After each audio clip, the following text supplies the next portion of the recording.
الحمد لله warbaahin waan idinka mahad celinayaa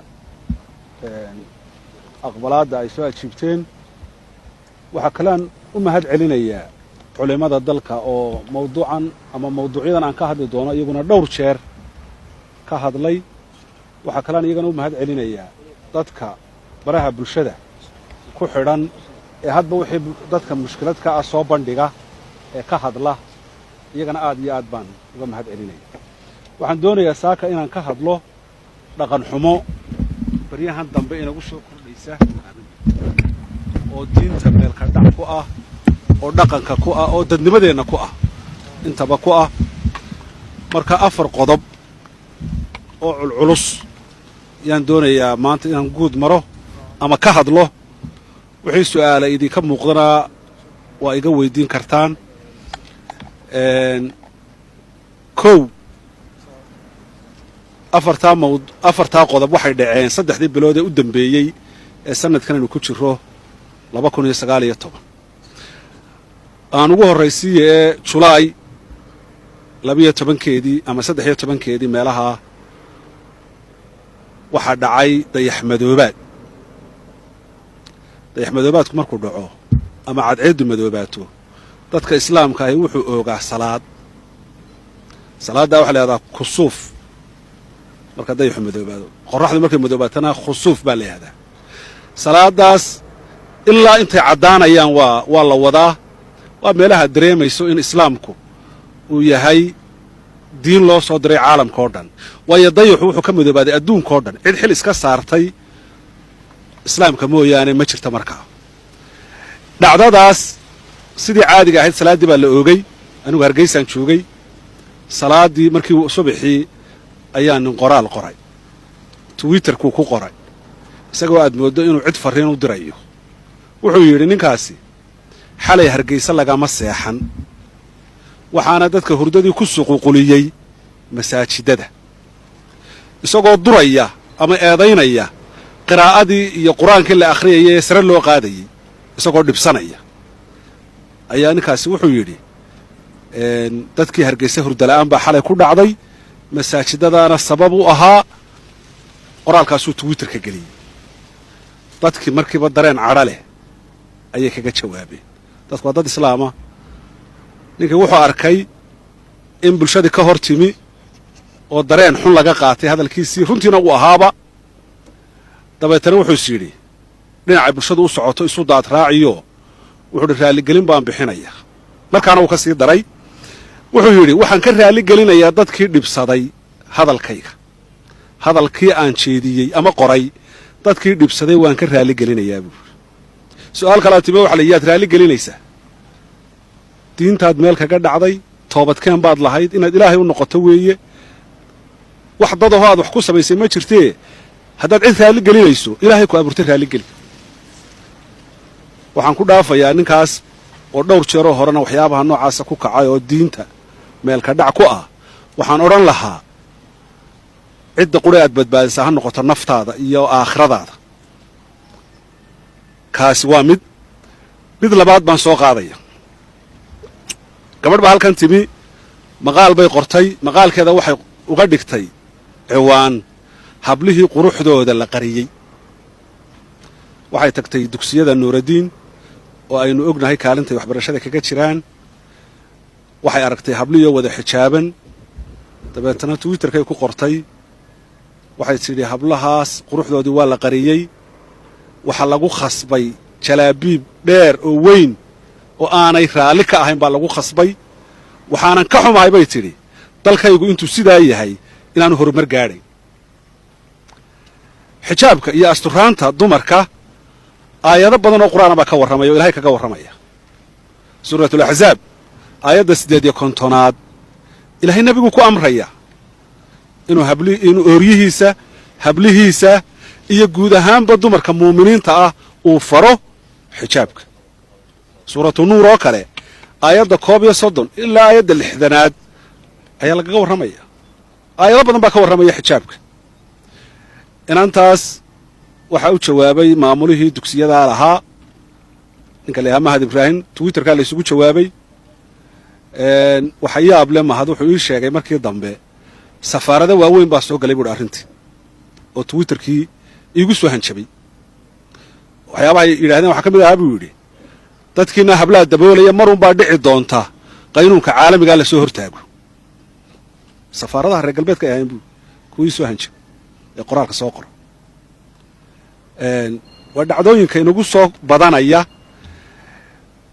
bishan agost 22keedii waa tii saddexaad aan raacinaye waxaa dalka lagu soo casumay oo xarunta dhaqanku soo casuntay nin u ololeeya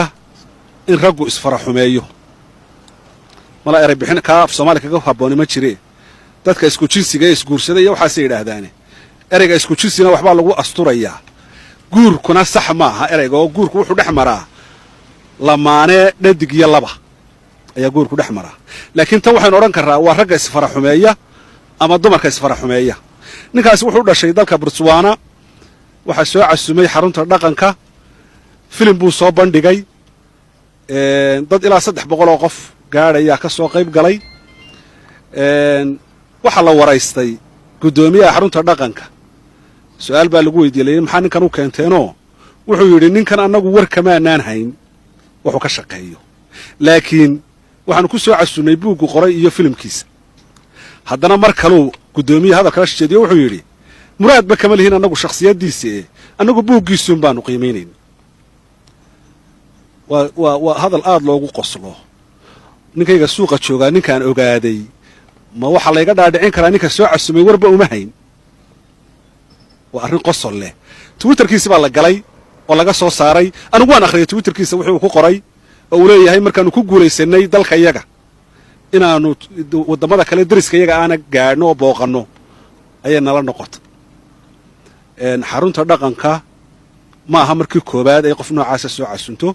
waxaa ka horraysay gabadh iyana ingiriiska u dhalatay oo u dooda iyana in dumarku isfaraxumeeyaan ayay keentay markaana wasaaradda awqaafta la isla tegey culimmadii magaalada iyo iyaga wuxuu codsaday inaanu waru haynin mar dambana aanay dhici doonin culimmadii goobjooggahayd bay ga warrantay xaruntaas oo in badan laga hadlay oo shacabku aad uga qayliyay runtii iyo culimmaduba dawladdu ma raba wax wara kamay soo saarin bale iska daayay wasiirka arrimaha gudaha ayaa maalintii bugaagta la furayey hadal jeediyey aad moodo inuu difaac ugu jiro xarunta wuxuu yidhi waana ka helaysaa youtube-ka haddaa baadhaan wuxuu yidhi dad baa xaruntan wax ka sheega oo waa caynkaa iyo waa caynkaa iyo waa caynkaa yidhaahda xaruntu hebel baa jooga hebel baa jooga hebel baa jooga xaruntu waxay ka shaqaysaa dhallinyaradana ay dhaqanka bartaa buu wasiirka arrimaha gudaha maxamed kaahin waxaanu leenahay dee xaruntu dhaqankay dadka dhallinyarada barayso dee balans weydiino qoomaluudkiina way keentaye kaa laftiisu waa dhaqan dadka la bare bal hadda kaana iyana qorshaha lagu daro ta kale su'aalo badan oo laysoo weydiiyey aniga waxaa ka mid ahaa maxaa xarunta iyo ka dhexeeya dadkan qoomaluudka ah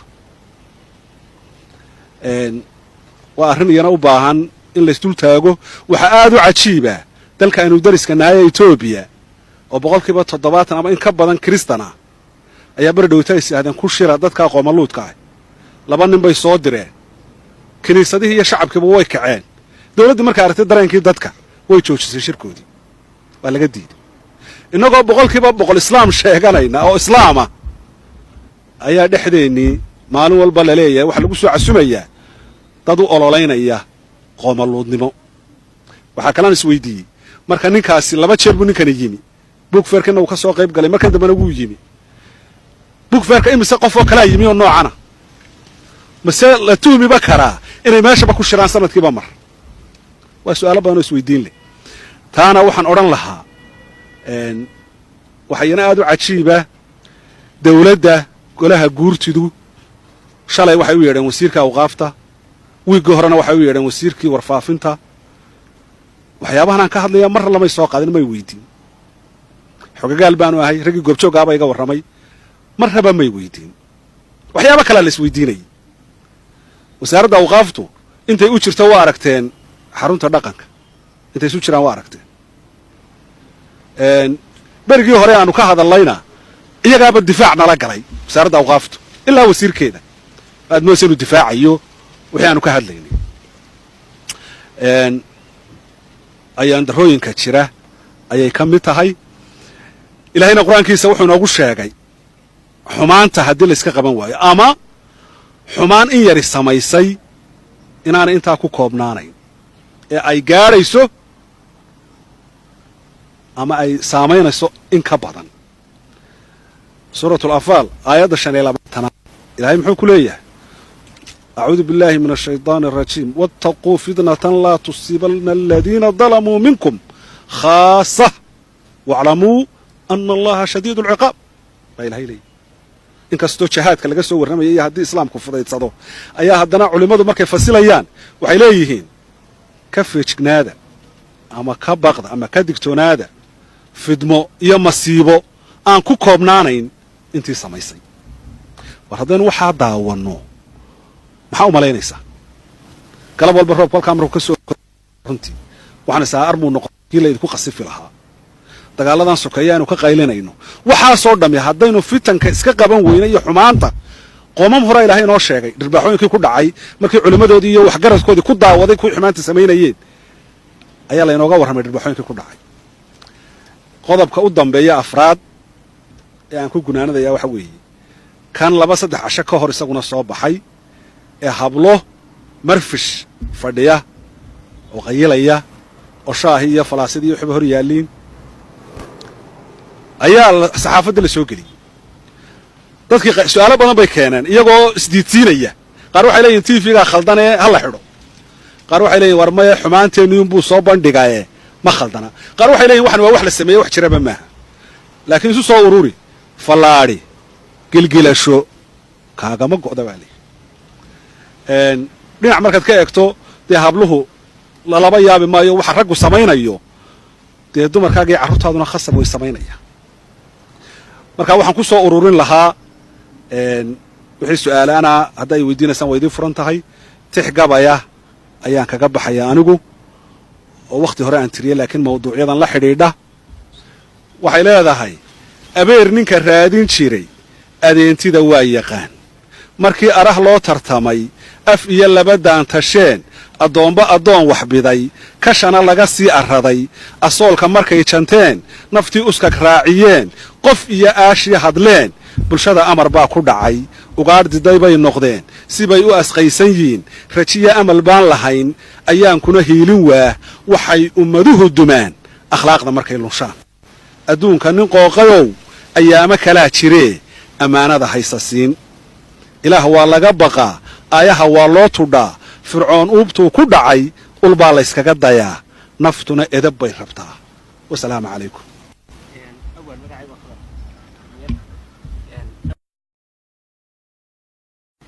qodobada soo bandhigtay waxaad leedahay wasaaradii diinta iyo qaabta ka gaabisay waxaad leedahay xukuumadda guud ahaanteeda ka gaabisay maraanintan oo cadday bulshada xukuumaddu marka guud ahaan baa la isugu qaadi karaa marka wasaaradaha waxaan ku sii shaqo leh wasaaradda awqaafta iyo wasaaradda warfaafinta yaa labadan yaa ku shaqo leh arrimahan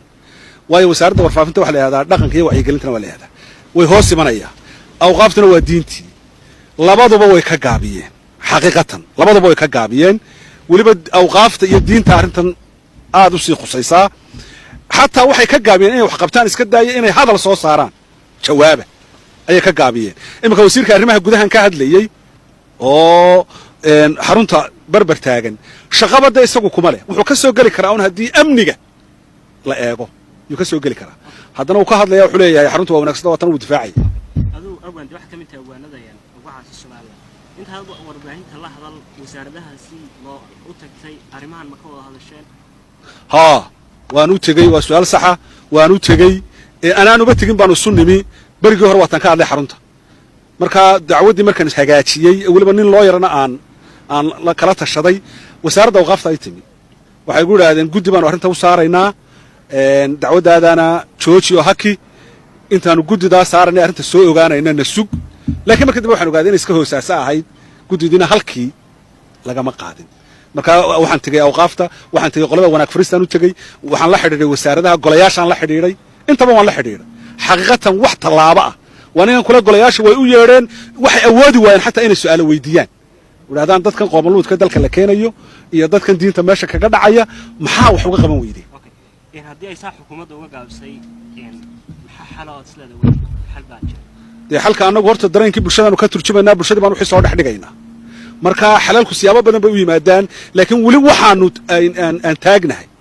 in xukuumaddu talaabo qaato marka laga soo quusto xukuumadda